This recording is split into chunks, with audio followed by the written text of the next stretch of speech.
Halo Sobat Handal semua, terima kasih sekali lagi kepada teman-teman yang udah datang ke channel ini. Dan buat teman-teman yang baru datang, selamat datang. Jadi Handal Studio adalah channel yang membahas apapun seputar jalan dan jembatan. Mulai dari hal perteknisan, terus bahas juga berita-beritanya, bahas juga games-games menarik yang ada tentang jalan jembatan. Dan juga battle-battle unik lah, apapun lah.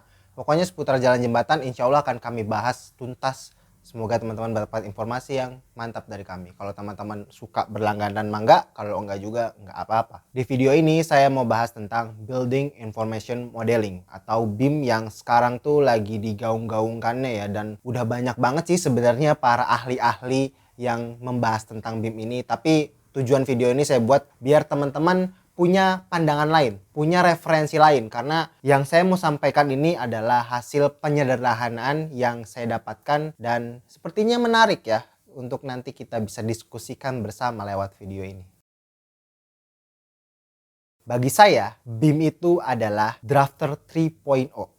Drafting 3.0. Maksudnya gimana? Jadi begini teman-teman. Zaman dulu, para leluhur kita ketika mendokumentasikan gambar perencanaan atau perancangannya itu menggunakan kertas dan pensil. Atau ya mungkin pulpen juga bagi yang ahli. Bayangin teman-teman, ketika ada revisi, harus ngulang dari awal. Ketika yang nyuruh gambar minta gambarnya, kita harus siapin dulu. Terus habis itu kita antar gambarnya. Butuh waktu lagi. Kalau ada revisi, kita ulang lagi gambarnya atau mungkin ya kita hapus sedikit terus nanti ya digambar ulang lah, intinya butuh waktu. Dan menurut saya tingkat kecurangannya tinggi. Kalau misalkan kita mau lapor nih volume galian timbunan misalkan ke owner, ya kalau misalkan kita takut ownernya nggak setuju, tinggal ubah-ubah aja dikit gitu ya. Tentu kalau masalah kecurangan ini balik lagi sih ke personal engineer-nya juga dan ownernya juga. Karena ya zaman sekarang pun canggih masih tetap ada kecurangan ya. Tapi menurut saya dulu lebih mudah dimainkan dan sulit untuk mengeceknya. Karena kalau mau ngecek kan yang ngitungnya manual, pegel gitu ya. Kita harus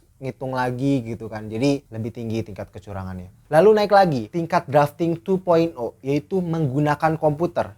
Setelah komputer ada, muncullah CAD system. Gambarnya kini bisa lewat komputer. Kalau ada salah, kalau yang sebelumnya kita harus hapus atau ngulang dari awal, sekarang nggak usah, tinggal Ctrl Z, done, selesai. Itu mempermudah pekerjaan-pekerjaan yang sebelumnya itu harus membutuhkan waktu yang lama, kini bisa dengan singkat dikerjakan oleh para engineer. Namun, tentu ke tingkat kecurangannya juga tetap masih ada ya, namanya orang-orang yang memang jiwanya udah curang tuh susah sih.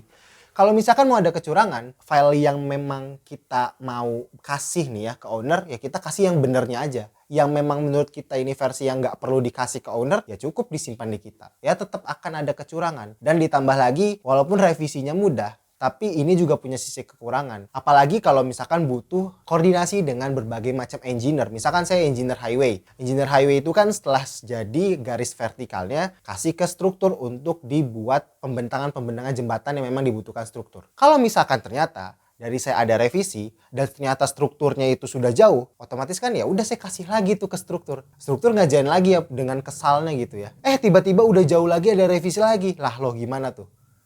Gimana ya? Jadi ya masih kurang gitu sistem ini. Makanya lahirlah sistem yang baru, yaitu Building Information Modeling, BIM.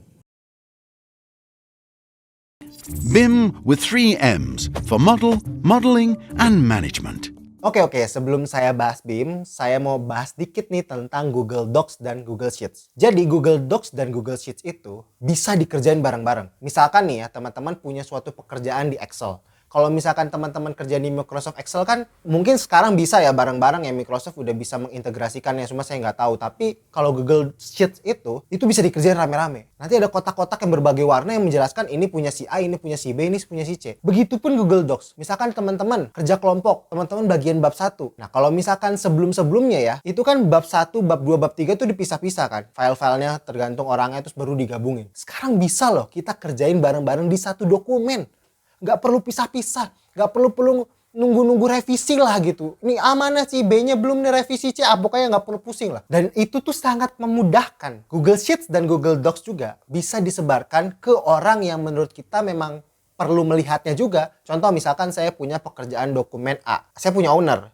Ownernya mau melihat pekerjaan saya.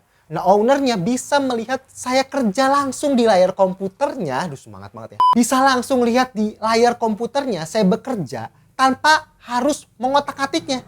Jadi dia cuma bisa jadi viewer aja, sedangkan saya editornya. Dan itu menurut saya adalah kecanggihan yang wow sekali buat zaman sekarang. Dan kalau bahas tingkat kecurangannya, itu juga susah dong kalau mau dicurangi. Gimana mau curang coba? Dan itu juga yang teman-teman bisa lihat di Building Information Modeling. Building Information Modeling, teman-teman di satu gambar Civil 3D misalkan, teman-teman bisa kerjain bareng-bareng. Tentunya yang original ya Civil 3D-nya. Dan itu sangat memudahkan para engineer yang memang bekerja di dalam satu tim. Nggak perlu lempar-lempar file gitu ya. Dan juga ownernya ketika ingin melihat file yang dikerjakan oleh kontraktor atau konsultan ya, itu tinggal lihat aja gitu, buka filenya, lihat gitu kan. Selesai gitu, kelihatan di situ. Dan itu sangat-sangat memudahkan pekerjaan para owner, konsultan, kontraktor, dan pengawas. Yang sebelumnya itu ya terpisah-pisah yang ada di drafting 2.0 tadi. Dan BIM ini juga sama kayak Google Sheets dan Google Docs. Google Sheets dan Google Docs itu bisa loh diintegrasiin. Jadi misalkan nih saya punya Google Sheets dan Google Docs.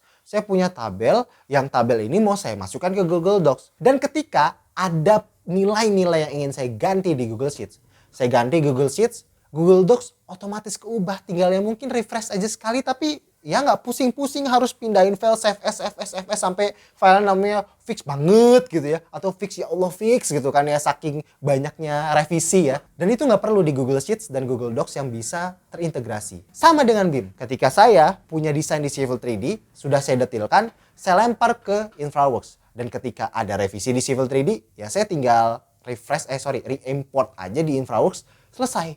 Nggak perlu saya harus import ulang dari awal, ngedesain ulang dari awal seperti drafting 2.0 yang ketika ada revisi gambar, ya semuanya keulang. Karena filenya beda, tidak satu file yang sama. Kebayang sampai sini? Oke, itu adalah drafting 3.0 yaitu BIM versi saya. Jadi teknologi gambar zaman sekarang ini udah sangat canggih ya. Bener-bener ya kita harus bisa naik level lah ya. Kita Indonesia ini bisa dibilang cukup ketinggalan tentang drafting 3.0 ini karena di luar negeri itu ya udah mulai dari 10-11 tahun yang lalu, bahkan ada video yang 12 tahun lalu bahas BIM. Sedangkan di Indonesia ini lagi booming-boomingnya. Dan yang banyak menggunakan BIM itu ya kalau saya lihat yang umurnya mungkin milenial ya, mungkin atau milenial, di atas milenial tuh apa sih ya, mungkin sampai situ. Tapi yang senior-senior itu kebanyakan belum menggunakan BIM karena ya belum familiar lah, masih terbiasa dengan drafting 2.0-nya. Dan mau nggak mau sih para senior juga harus beradaptasi ya. Ya sama-sama belajar lah intinya biar Indonesia bisa punya engineer yang luar biasa banget ya untuk menjadikan Indonesia lebih baik lagi. Oke, itu sih paling pembahasan saya tentang BIM. Dan saya juga sempat bahas BIM itu ada sisi nggak pentingnya ya. Saya sempat kontra sama BIM karena ada sesuatu yang dilupakan dari yang lebih penting dari BIM. Apakah itu? Coba tonton teman-teman ya videonya di sini. Baik, sampai jumpa di video selanjutnya.